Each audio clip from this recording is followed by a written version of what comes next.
My sister kissed my fiancé at her own engagement party, so I nuked her wedding from orbit starting with her honeymoon. My sister Haley is 26 and getting married next month. I'm 29, been with Ryan for 5 years, engaged for 2. Haley's always been the wild one. Party girl in college, barely graduated, now works retail but acts like she runs the place. Her fiancé, Keith, is a wannabe entrepreneur, sells supplements online, makes maybe $1,000 a month. They got engaged last year after dating for 6 months. Our parents were thrilled, kept saying Haley was finally settling down. 3 months ago, Haley called me crying. They couldn't afford a honeymoon. Keith's business was slow. Her retail job barely covered her car payment. She wanted something special, had her heart set on this resort in Turks and Caicos she saw on Instagram. I felt bad. Told her I'd help.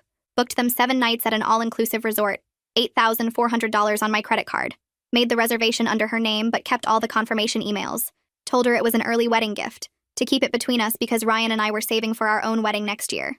She cried, said I was the best sister ever. 2 weeks ago was Haley's engagement party. Big backyard thing at our parents' house, maybe 60 people. Haley was drunk by 8 p.m., which was normal.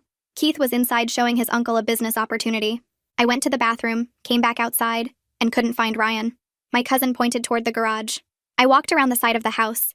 Haley had Ryan pressed against the wall, her mouth on his, hands in his hair. He was frozen, arms at his sides. I watched for maybe 3 seconds, long enough to see him push her away, say, "What the hell, Haley?" She laughed, grabbed his face again. That's when she saw me. Ryan immediately came toward me, started explaining. Haley stumbled over, giggly, and touched my arm. "Don't be such a prude, Becca. It was just a kiss. We're all family here." Ryan and I left immediately.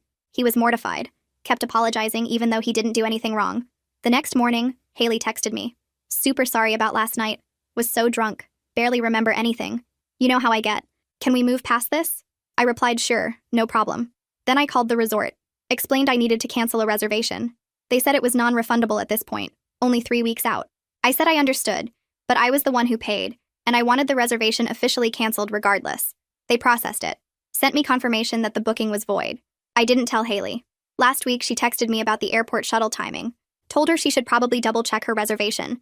She laughed, said I was such a worrier. 4 days ago, Keith called me. The resort says their reservation doesn't exist. Haley's freaking out. The confirmation number she had wasn't pulling anything up. I played confused. That's weird. Maybe call them again? He called back an hour later. They said it was canceled by the purchaser 2 weeks ago. Was that you? I mean, yes, I paid for it originally. I decided to cancel after the engagement party. You know, when Haley kissed Ryan? Surely she told you about that. Silence. Then, she kissed your fiancé? Wow, Keith, you didn't know? She was pretty drunk, but she definitely remembered the next morning when she texted me about it. Maybe ask her? He hung up. The explosion was immediate. Haley called screaming that I ruined her relationship. Keith was threatening to call off the wedding. Their honeymoon was gone. How could I do this over one drunken mistake? I kept my voice calm. Haley, you sexually assaulted my fiancé at your engagement party, then told me to get over it. I don't owe you a vacation, but you said it was a gift. Gifts are for people who respect boundaries. You crossed a massive one, but it was nothing. I was drunk. If it was nothing, why is Keith so upset about it? You told him it was nothing, right? She started sobbing. Our parents got involved next. Mom called, said I was being petty, that I was destroying Haley's wedding over silly drunk behavior. I asked if she thought it would be silly if Keith's brother had pinned me against a wall and kissed me while I tried to get away. Would that be funny drunk behavior? Mom said that was different. I said, explain how. She couldn't. Yesterday, Keith came to my apartment alone. 2 nights later, Ryan and I were eating dinner when my phone exploded with texts. Screenshots of Haley's Facebook post. A long, dramatic paragraph about being attacked at her own engagement party by someone she trusted. And the final sentence made my blood run cold. She was suing my fiancé for assault. The doorbell rang 20 minutes later. I looked through the peephole and saw Keith standing there, his shoulders slumped, dark circles under his eyes. I opened the door and he asked if we could talk privately. Ryan was in the kitchen and I told him Keith was here, then led Keith to the living room. He sat on the couch and rubbed his face with both hands. He told me he'd been up all night thinking about everything, trying to figure out what was real and what wasn't. Haley admitted the kiss happened, he said, but she claimed Ryan had been flirting with her all night and led her on. My stomach twisted. I pulled out my phone without saying anything and found the text Haley sent me the morning after the party. I handed the phone to Keith and watched his face as he read it. The text said she was super sorry, that she was drunk and barely remembered anything, asking if we could move past it. Keith's jaw clenched and he asked if he could screenshot it. I nodded and he pulled out his own phone, took the picture, then handed mine back. He looked at me and asked what I actually saw that night. I told him the truth, keeping my voice steady. Haley had Ryan pressed against the garage wall with her mouth on his and her hands in his hair. Ryan's arms were at his sides, frozen. He pushed her away the second he snapped out of it and told her what the hell. She laughed and grabbed his face again. Keith closed his eyes and nodded slowly. He stood up and thanked me for being honest with him. He said he needed time to figure out what to do about the wedding. As he walked toward the door, he stopped and mentioned that Haley's Facebook post was still up. It was getting dozens of comments from people who didn't know the real story, people calling Ryan awful things. Keith left, and I went straight to the kitchen where Ryan was sitting at the table staring at his phone. We spent the next hour taking screenshots of everything. The post itself, every single comment, the shares, all of it. My phone buzzed with a call from Cassie and I answered. She was freaking out because she'd just seen the post and knew it was a complete lie. I told her we were documenting everything and she said good, that this was serious and we needed to protect ourselves. After we hung up, I searched online for family lawyers and found the name Cassie had mentioned before, Nora Fletcher. I called her office and explained the situation to the receptionist, who put me through to Nora directly. Nora listened to everything and told me that Haley's public accusation could be defamation. She said we should document everything in case we needed to take legal action. I told her we were already screenshotting the post and she said that was smart. She advised us to write detailed statements about what actually happened at the party, while our memories were still fresh. She wanted us to get it all down in writing with specific times and details. Ryan sat at the kitchen table with his laptop and started typing his account. I did the same on my phone, describing exactly what I saw when I walked around the side of the house. Ryan texted Jason and asked if he'd be willing to write a statement too, since he'd been at the party and saw Haley stumbling around drunk before everything happened. Jason said yes immediately and asked what he needed to include. That evening, my phone rang and Dad's name appeared on the screen. I answered and his voice sounded careful, like he was picking each word.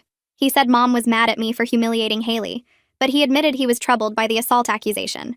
He knew I wouldn't lie about something that serious. I felt a tiny bit of relief that at least one parent believed me.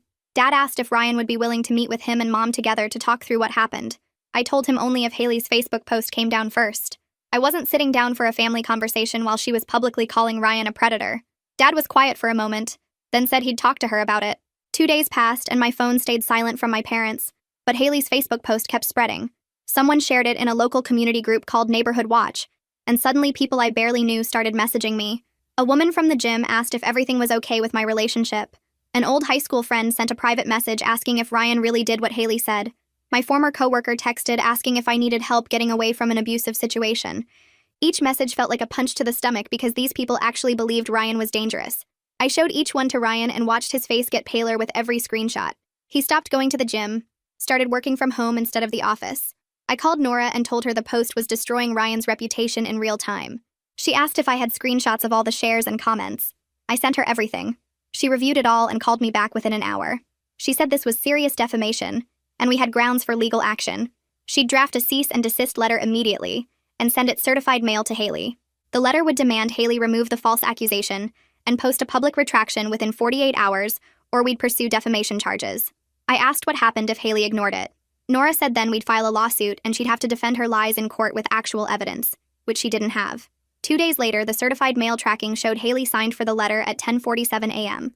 My phone rang at 11:15 a.m. Haley's name flashed on the screen and I put it on speaker so Ryan could hear. Her voice came through screaming before I even said hello. She called me every name she could think of and said I was trying to destroy her life with lawyers and legal threats over one stupid mistake. I kept my voice flat and calm. I told her she destroyed her own life when she lied about being assaulted. I said all she had to do was tell the truth and remove the post. She screamed that I was being dramatic and vindictive. I said she had 48 hours to comply with the letter or we'd see her in court. She said I was a horrible sister and Keith was right to call me cold and calculated. I asked when she talked to Keith. She went quiet for 3 seconds, then hung up. I looked at Ryan, and he looked back at me with his eyebrows raised. 6 hours later, I was making dinner when my phone buzzed with a notification.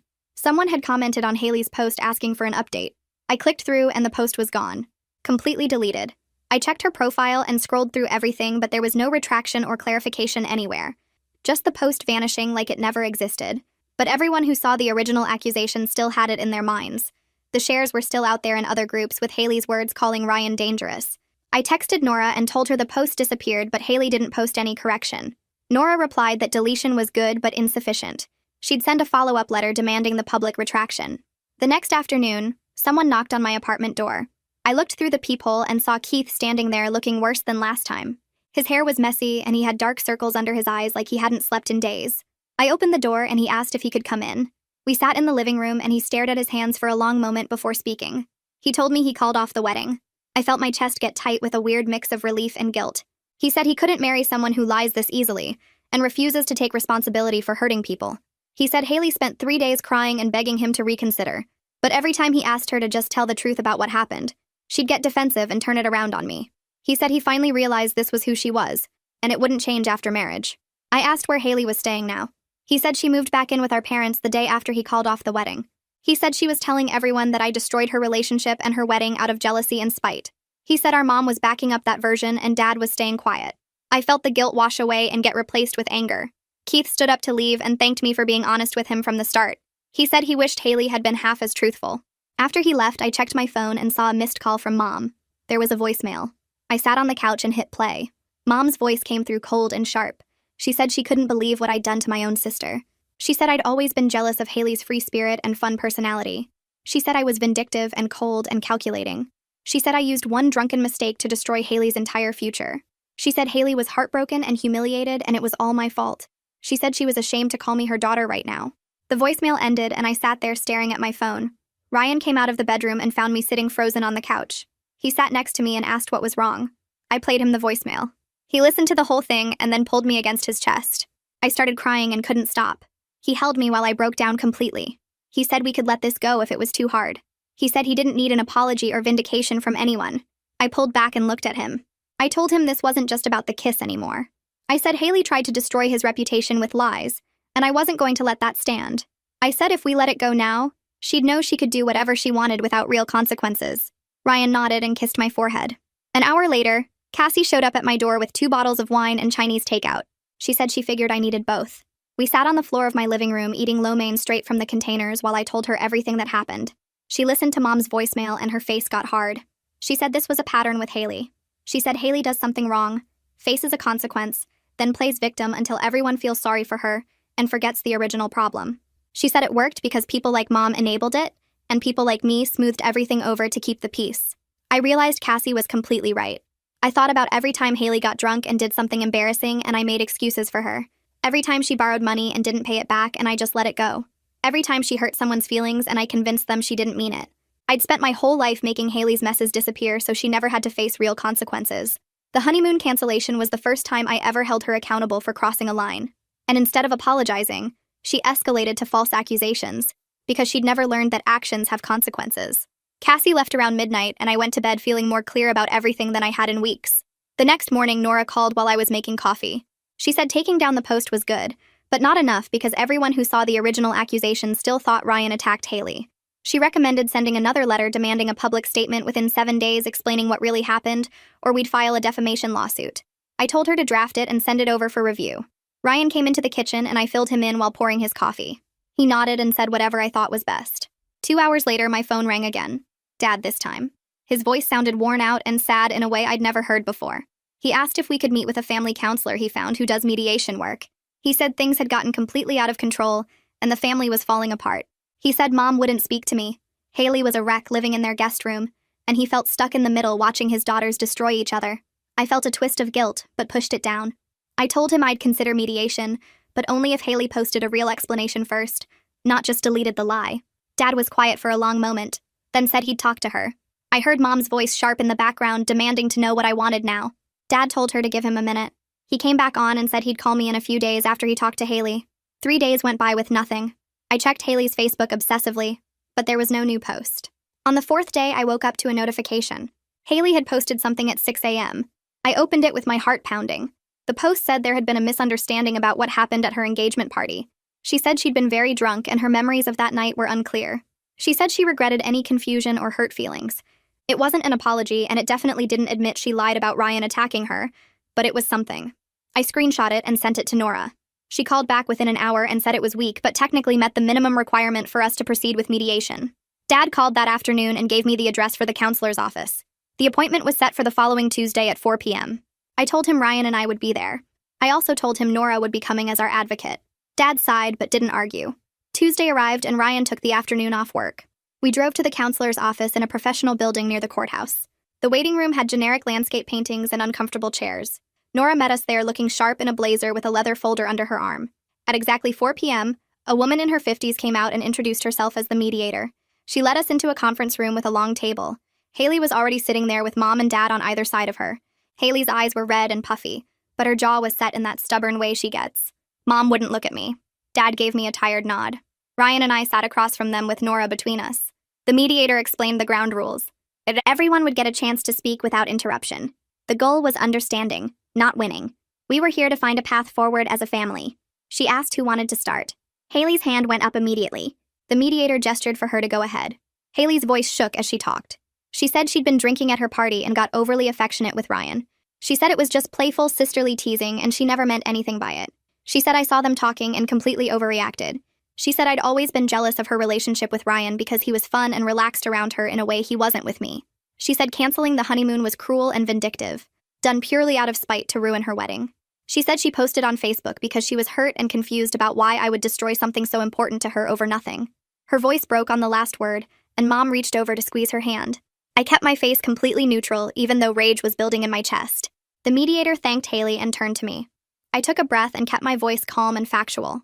I said I went looking for Ryan at the party and found Haley with him pinned against the garage wall. I said her mouth was on his and her hands were in his hair. I said Ryan's arms were at his sides and he was frozen. I said I watched him push her away and say what the hell. I said Haley laughed and grabbed his face to kiss him again. I said when she saw me, she told me not to be a prude because it was just a kiss and we were all family. I said the next morning she texted me an apology saying she was super sorry and barely remembered what happened because she was so drunk. I said she asked if we could move past it. I pulled out my phone and showed the mediator the screenshot of that text. I said I canceled the honeymoon because I wasn't going to reward someone who sexually assaulted my partner and then told me to get over it. Mom made a small noise, but the mediator held up a hand. The mediator asked Ryan if he wanted to add anything. Ryan's voice came out rough and unsteady. He said Haley grabbed him when he was alone and he didn't know how to react. He said he felt trapped and scared and violated.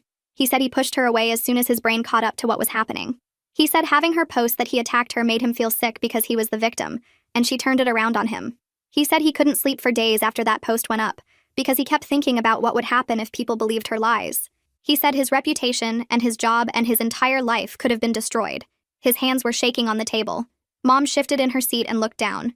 The mediator let the silence sit for a moment, then turned to Haley. She asked directly if Haley remembered sending me that apology text. Haley's face went bright red. She nodded slowly. The mediator asked her to explain what she meant in that text. Haley said she sent it because she thought I was making a big deal out of nothing, and she wanted to smooth things over. She said she didn't actually think she did anything wrong, but she knew I was upset. The mediator asked if that was an honest apology then. Haley didn't answer. Dad spoke for the first time since we sat down. His voice was flat and disappointed. He said he was ashamed that Haley had lied about the assault accusation. He said canceling a vacation might seem harsh, but it was a reasonable consequence for crossing someone's boundaries the way she did. He said lying about being assaulted was serious and wrong and he couldn't defend it. Mom shifted in her seat and her voice came out shaky but firm. She said Haley was drunk and scared and didn't mean for things to spiral this way. She said we needed to understand that Haley made a mistake, but she was terrified when everything blew up and she didn't know how to handle it. The mediator let Mom finish, then turned to her with a calm expression. She said she understood that being drunk can impair judgment, but it doesn't excuse sexual assault or making false accusations. She said those are serious actions with real consequences regardless of someone's state of mind when they made those choices. Mom's face went red and she looked down at her hands. The mediator turned back to Haley and asked what she thought would be fair to repair the harm she caused. Haley lifted her head and her voice came out defensive. She said she already took down the Facebook post and she didn't know what else I wanted from her. She said she apologized and removed the accusation, and she couldn't take back what happened at the party. The mediator nodded and looked at me. I took a breath and kept my voice steady. I said I wanted a real apology to both me and Ryan, not just a vague statement about misunderstandings. I said I wanted her to acknowledge that she crossed a serious line when she forced herself on Ryan, and then lied about it. I said I wanted a commitment to stop playing victim every time she faced consequences for her actions. Haley stared at the floor and didn't respond. The silence stretched out for maybe 30 seconds. Mom reached over to touch Haley's arm, but Haley pulled away. The mediator suggested we take a short break and pointed toward the hallway. Ryan and I stood up and walked out together. He squeezed my hand as we headed toward the water fountain at the end of the hall. My phone buzzed in my pocket and I pulled it out to see a text from Keith. He said Haley called him during the break crying and begging him to take her back. He said she promised she would change and go to therapy and do whatever it took. He said he was done believing her promises without seeing actual changed behavior first. I showed Ryan the text and he nodded slowly. We stood there for another few minutes just breathing and trying to stay calm. When we walked back into the room, everyone was already seated again. The mediator waited for us to sit, then folded her hands on the table. She said based on what she heard today, she recommended we take a month apart with no contact, while everyone processed what was discussed. She turned to Haley and said she strongly recommended Haley attend counseling to work on accountability and impulse control. Haley's face went bright red and her voice came out loud and sharp. She said she wasn't the crazy one who needed therapy. She said I was the one with control issues who destroyed her wedding over nothing. She said the mediator was taking my side because I seemed calm and reasonable, but really I was vindictive and cruel. Mom tried to reach for Haley's arm again and started saying her name in a soothing voice. Dad's jaw clenched and he looked more frustrated than I'd ever seen him. He told Haley to stop talking and listen for once in her life. Haley stood up fast and her chair scraped against the floor. She grabbed her purse and walked toward the door. Mom called after her, but Haley kept going. We heard the main door slam a few seconds later. The mediator didn't look surprised. She pulled out some papers from a folder and passed them around the table. She said these were worksheets about healthy boundaries and family conflict. She said we should all take time to review them even if we didn't meet again as a group. Mom gathered her papers and her purse without making eye contact with anyone. She left the room without saying goodbye. Dad stayed in his seat looking tired and defeated. Ryan and I started gathering our things. As we headed toward the door, Dad stood up and touched my elbow. He asked if he could talk to me for a second. Ryan nodded and said he'd wait in the car. Dad and I stood in the hallway near the exit. He said he was sorry for not believing me sooner. He said he should have listened when I first told them what happened instead of assuming I was overreacting. He said watching Haley lie so easily during the mediation made him realize this was a pattern he'd been ignoring for years. I told him I appreciated that. He hugged me quickly, then walked back toward the parking lot. Over the next 2 weeks, Dad started texting me separately from Mom. The first text came 3 days after the mediation. He said he'd been thinking about how differently they treated me and Haley growing up. He said they always expected me to be responsible and mature, while they excused Haley's behavior as youthful fun. He said he realized that wasn't fair to either of us, because it taught Haley she didn't have to face consequences, and it taught me that my feelings didn't matter as much as keeping the peace. I texted back thanking him for recognizing that. He sent another text a few days later saying he and Mom were having a hard time talking about everything. He said Mom felt attacked and defensive while he felt like they failed as parents by enabling Haley for so long. He said they were trying to work through it, but it was difficult. I replied that I understood, and that I hoped they could figure things out. Mom sent me a long email 9 days after the mediation. The subject line said, "I'm sorry," and I opened it hoping for a real apology. The first 2 paragraphs were actually pretty good. She said she was sorry for not believing me and for defending Haley's actions. She said she could see now that canceling the honeymoon was a reasonable consequence. But then the email changed direction. She started explaining why Haley's behavior wasn't really her fault. She brought up things from Haley's childhood like being bullied in middle school and struggling with insecurity. She said Haley always felt like she was in my shadow because I was successful and put together. She said Haley acted out because she needed attention and validation. By the end of the email, she was basically saying Haley's assault of Ryan and the false accusation were symptoms of deeper issues that deserved compassion rather than punishment. I read the whole thing twice, then closed my laptop. I didn't respond because I was tired of the excuses. Ryan asked what was wrong and I showed him the email. He read it and shook his head. He said my mom would probably never fully get it. 2 days later, Ryan and I had our first couples counseling appointment. We'd scheduled it the week before to process everything that happened. The therapist was a woman in her 40s named Dr. Anderson. She had us sit on a comfortable couch in her office while she took notes. I explained the whole situation starting with the engagement party. Ryan added details about how violated he felt and how the false accusation made him afraid to leave the house for days. Dr. Anderson listened without interrupting. When we finished, she said what happened to Ryan was sexual assault, and the false accusation was a form of abuse. She said it was completely reasonable for us to set boundaries with my family to protect ourselves. She asked what kind of boundaries we wanted to establish going forward. Ryan said he didn't want to be around Haley at all until she took real accountability. I said I needed my parents to stop making excuses for her behavior. Dr. Anderson helped us write down specific boundaries we could communicate to my family. She said boundaries aren't about punishing people, but about protecting ourselves from harm. She validated that we had every right to limit contact with family members who refused to respect those boundaries. By the end of the session, I felt lighter somehow. Having a professional confirm that our reactions were normal and healthy made me feel less guilty about the whole situation. Over the next few days, I felt like I could breathe again. Cassie called me on Thursday afternoon and said she had news about Keith. She ran into him at the grocery store near her apartment, and they talked for a few minutes in the produce section. He looked tired, but okay. Not like someone falling apart. He told her the whole situation with Haley was a blessing in disguise because he found out about her character before they actually got married. He said he was focusing on growing his supplement business and just moving forward with his life. Cassie said he seemed relieved more than anything else, like he dodged something bad. I felt weird hearing that. Kind of sad for Keith, but also glad he got out before things got worse. 3 weeks after the mediation session, my phone buzzed with a text from Haley. I stared at her name on my screen for a solid minute before opening it. The message said she'd been going to therapy like the mediator suggested, and she was starting to understand why what she did was wrong. She said she wanted to talk to me when I was ready. I set my phone down and walked away from it. Ryan asked if I was okay, and I told him Haley texted.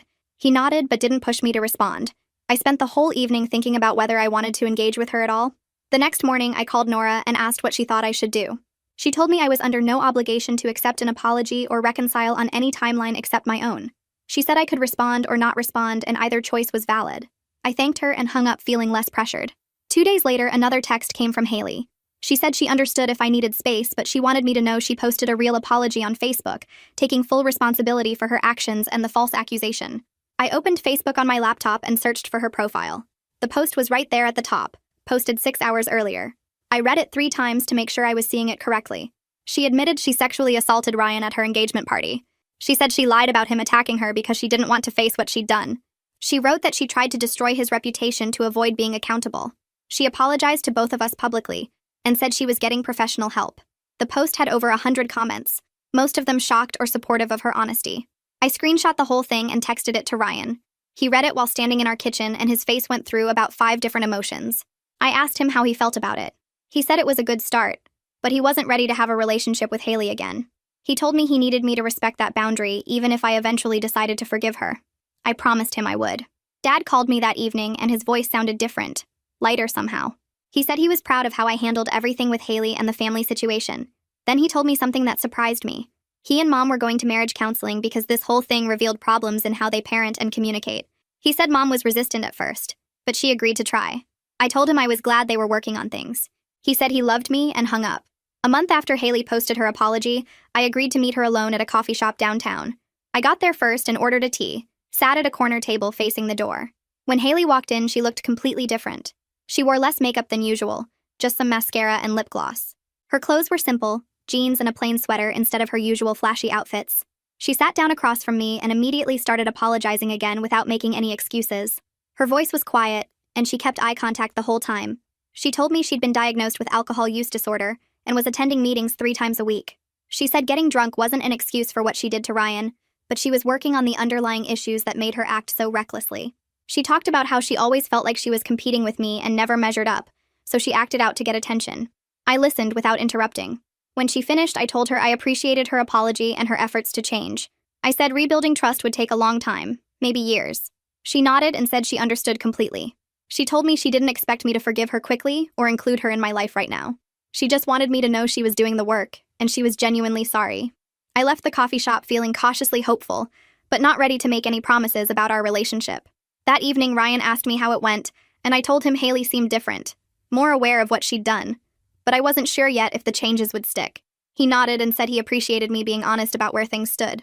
A few days later, I called Haley and told her I was willing to try supervised family dinners once a month if she stayed sober and committed to therapy. She agreed immediately and thanked me for giving her a chance. I made it clear that Ryan might never be comfortable around her again, and she needed to respect whatever boundaries we set. She said she understood completely and wouldn't push for more than I was willing to give. The conversation lasted maybe 10 minutes and felt surprisingly calm. 2 weeks after that, I got a text from Keith. He said he saw Haley's Facebook apology and heard from mutual friends that she was going to therapy and AA meetings. He told me he wasn't getting back together with her because too much had happened and he'd lost trust, but he was glad she was finally getting help and hoped she stuck with it. I texted back that I hoped so too and thanked him for reaching out. He sent one more message saying he was moving to a different city for a job opportunity and wished Ryan and me the best with our wedding. I showed Ryan the texts, and he seemed relieved that Keith was moving forward with his life. The next morning, Mom called me, and I almost didn't answer because I wasn't ready for another fight. But when I picked up, she was crying. Really crying. Not the angry, defensive tears from before. She apologized without any excuses or qualifications. She said she'd been thinking about everything that happened and realized she enabled Haley's worst behaviors for years while expecting me to be perfect and responsible. She admitted it wasn't fair to either of us and that she made me feel like I had to earn love by being good, while Haley got unconditional acceptance no matter what she did. I sat down on my couch because I wasn't expecting this.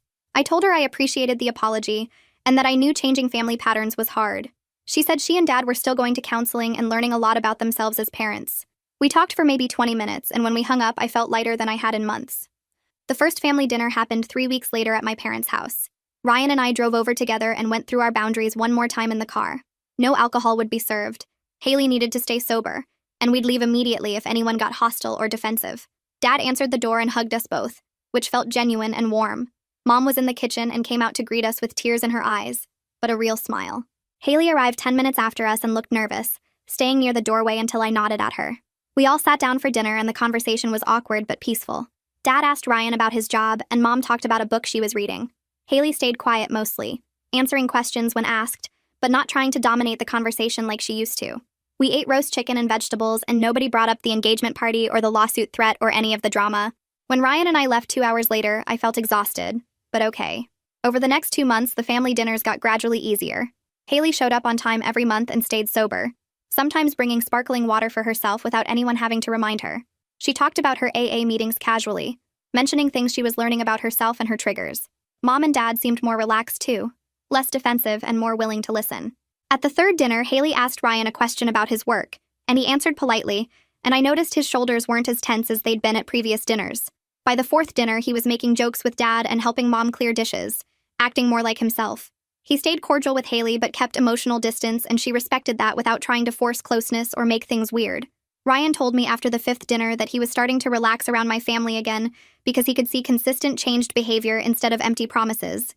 He said Haley seemed genuinely different, quieter, and more thoughtful, and he appreciated that she wasn't trying to hug him or act like everything was fine between them. I asked if he'd ever be comfortable being friends with her, and he said honestly he didn't know. Maybe someday, but not anytime soon. I told him that was completely fair, and I'd never push him to forgive her faster than he was ready. 6 weeks after our last family dinner, I met Haley for coffee one-on-one at the same place we'd met before. She looked even more different from last time, wearing minimal makeup and simple clothes, her hair pulled back in a ponytail. She told me she'd been promoted to assistant manager at her retail job and was actually enjoying the responsibility. She said having structure and accountability at work helped her stay focused and gave her a sense of purpose she hadn't felt before. She talked about training new employees and managing schedules, sounding proud of herself in a way that seemed genuine rather than boastful. I told her I was happy for her and meant it. Toward the end of our coffee, Haley asked if she could come to my wedding when Ryan and I eventually got married. Her voice was careful, and she looked down at her cup while asking. I took a breath and told her honestly that I didn't know yet, but I was open to the possibility if she continued making progress. I explained that a lot would depend on where things stood in 6 months, and whether Ryan felt comfortable having her there. She nodded and said she understood, that she knew she'd broken my trust badly, and it would take time to rebuild it. She thanked me for not shutting the door completely, and said she'd keep working on herself regardless of whether she got an invitation. A week later, Dad called and asked if he could stop by my apartment to talk. He came over that evening and sat at my kitchen table looking older and more tired than usual. He told me he was amazed by the changes in Haley, and grateful that I held firm on boundaries instead of enabling her like he and Mom had done for years. He said watching me stand up for myself taught him to be a better parent, and made him realize how much damage they'd done by treating us so differently. He apologized for not protecting me better when Haley crossed the line with Ryan, and for initially siding with Mom when she defended Haley's behavior. I told him I appreciated the apology and was glad he was working on changing. We talked for over an hour about family patterns, and how hard it is to break cycles you didn't even realize you were in. That weekend, Ryan and I started seriously planning our wedding for next spring. We sat on our couch with a notebook and talked about what we wanted, and we both agreed immediately that we wanted something small and intimate, with only people who truly supported our relationship. Ryan said he didn't want a big production or anyone there out of obligation. I suggested maybe 50 people maximum, close friends and family members who'd actually shown up for us during the hard times. We made a rough guest list, and I left a blank space where Haley's name would go, telling Ryan we'd decide about her invitation in 6 months based on whether she maintained her progress. He squeezed my hand and said that sounded fair. A week later, Mom texted asking if I wanted to have lunch with her, just the two of us. I met her at a small cafe near her office and felt surprised when she hugged me without the usual tension in her shoulders. We ordered sandwiches and talked about normal things for the first few minutes, work and the weather, and a book she was reading. Then she set down her fork and told me her therapist had been helping her understand something important. She said she'd spent years projecting her own fears onto me and Haley in completely different ways, expecting me to be perfect because she was terrified of failure, and excusing Haley's behavior because she wished she'd been braver when she was young. I listened as she explained how unfair that was to both of us, how it made me feel like love was conditional, and taught Haley that actions didn't have consequences. She looked tired but peaceful when she said it, like admitting this out loud lifted something heavy off her chest. I told her I appreciated her being honest and working on it. We finished lunch talking about my wedding plans, and she offered to help with flowers without trying to take over, which felt like a small miracle. 2 weeks after that, Cassie showed up at my apartment on a Saturday afternoon and told me to get dressed because we were going out. I followed her to a small event space downtown and walked in to find 30 of my actual friends waiting with champagne and decorations. Ryan was already there grinning, and I realized he'd been in on it the whole time. Cassie had organized a surprise engagement party with only people who genuinely supported us. No family drama or obligation invites. We spent the evening eating good food and laughing at toasts from friends who told embarrassing stories about me and Ryan. He pulled me onto the makeshift dance floor and we swayed together while everyone cheered, and I felt purely happy for the first time in months. No one brought up Haley or the lawsuit or any of the chaos. It was just us celebrating our relationship the way it should have been celebrated from the start. 4 months after everything exploded, my family gathered at my parents' house for Dad's birthday dinner. Haley arrived on time carrying a wrapped gift and looking calm in simple jeans and a sweater. She'd brought Dad a book about woodworking that he'd mentioned wanting months ago, which meant she'd actually been paying attention to someone besides herself. During dinner, she asked genuine questions about Ryan's work and my wedding planning without making it about her own failed engagement. She told a funny story about a customer at her retail job and everyone laughed, but it was the kind of story that showed growth and self-awareness rather than just being wild for attention. I watched her help Mom clear plates and noticed how she moved through the kitchen with purpose instead of dramatic flair. Later, when we were standing by the coffee maker, she thanked me quietly for not giving up on her completely. I told her I was proud of the work she was doing and meant it. She smiled and said she was proud of herself too, which was something I'd never heard her say before. Ryan and I drove home that night with the windows cracked and cool air flowing through the car. He reached over and took my hand, lacing our fingers together on the center console. He told me he was proud of how I handled everything, protecting us while still leaving room for people to heal and change. I squeezed his hand and stared out at the streetlights passing by, thinking about how terrified I'd been that setting boundaries would destroy my family forever. But the opposite happened. Forcing everyone to be honest and face consequences made us all better, made us actually deal with problems instead of sweeping them under rugs and pretending everything was fine. Haley was becoming someone real instead of performing chaos. Mom was learning to see us as separate people. Dad was stepping up as an actual parent. And Ryan and I were building a life together without constant family emergencies pulling us under. The boundaries didn't break us. They saved us by making everyone choose honesty over comfort, and that was worth every hard conversation and sleepless night.